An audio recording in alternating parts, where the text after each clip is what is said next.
अस्सलाम वालेकुम। तो कैसे आप सब लोग, उम्मीद है आप सब बिल्कुल खैरियत से होंगे। तो आज के दिन जो है वो 13वां रमज़ान है, यानी कि 13 रमज़ान है। और आज जो है ना, मैं सुबह सुबह फ़जर में सहरी करने के बाद उठी। मैंने जल्दी से फ़जर की अज़ान हुई, मैंने नमाज़ पढ़ी। नमाज़ पढ़ने के बाद मैंने कुरान पढ़ा, एक सिपारा, ठीक है। कुरान पढ़ने के बाद जो है वो मैंने अपनी बहन को चाय बना कर दी, क्योंकि वो गर्म चाय पीती है और उसको स्कूल जाना था, इसीलिए मैं उठी हुई थी। तो मैंने उसको जल्दी से गर्म गर्म चाय बना के दी। उसके बाद उसको जो है वो ये बन साथ में, और चाय जो है वो उसका नाश्ता बन गया था।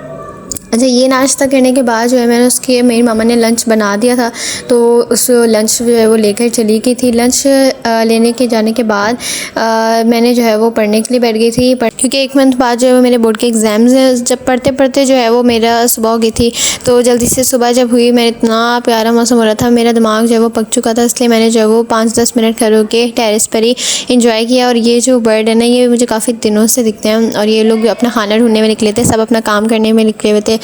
तो मैंने सोचा मैं भी अपना काम कर लेती हूँ। खैर, ये प्लांट्स जब लास्ट टाइम ओले पड़े थे, ओले की बारिश हुई थी, तो इस वजह से प्लांट्स ख़राब हो गए थे। फिर मैं सो गई थी, तो जब सोकर मैं उठी, मैं शावर लिया। फिर शावर लेने के बाद जो है वो मौसम बहुत प्यारा हो रहा था, हल्की हल्की धूप हो रही थी। फिर उसके बाद मैंने ज़ोहर का टाइम हुआ, अज़ान हुई, नमाज़ पढ़ी। और फिर नमाज़ पढ़ने के बाद ज़ोहर की जो है वो मैं पढ़ने के लिए बैठ गई थी, क्योंकि मैं रिवाइज़ करने बैठी थी बेसिकली, क्योंकि मेरा जो है वो कोचिंग में टेस्ट था जिसकी मुझे तैयारी करनी थी। वैसे याद मैंने कर लिया था, सिर्फ मुझे रिवाइज़ करना था, वो मैंने करा। उसके बाद जो है वो कोचिंग चली गई। कोचिंग से आई तो असर की जो है वो अज़ान हो गई थी, नमाज़ पढ़ ली मैंने असर की फटाफट से। खैर, फिर असर की नमाज़ पढ़ने के बाद जो है वो मैंने अफ्तारी वगैरह बनवा ली थी मेरी मम्मा के साथ। वैसे मैंने सिर्फ शरबत बनाया था, क्योंकि और कोई काम तो मुझसे होता नहीं, कुकिंग का शौक़ नहीं। तो खैर, ये सब आज हमारे घर पे अफ्तारी में बना था।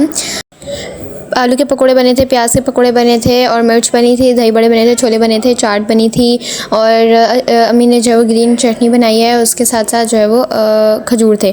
तो मैंने जल्दी से मगरिब की नमाज़ पढ़ी, और उसके बाद जो है वो मैंने एक सिपारा पढ़ा। तो एक सिपारा पढ़ने के लिए मुझे 1 घंटा लग जाता है मैक्सिमम, लेकिन अब और स्पीड बढ़ गई है। पढ़ कर कुरान, तो जो है वो मैं 45 मिनट्स के अंदर अंदर जो है वो मैं कुरान पढ़ लेती हूँ, 1 से 12 मतलब पढ़ लेती हूँ। और फिर जो है वो यहाँ पे मेरी मगरिब ईशा की नमाज़ हो गई थी, तो मैंने जल्दी से ईशा की नमाज़ पढ़ी। अल्लाह हाफ़िज़।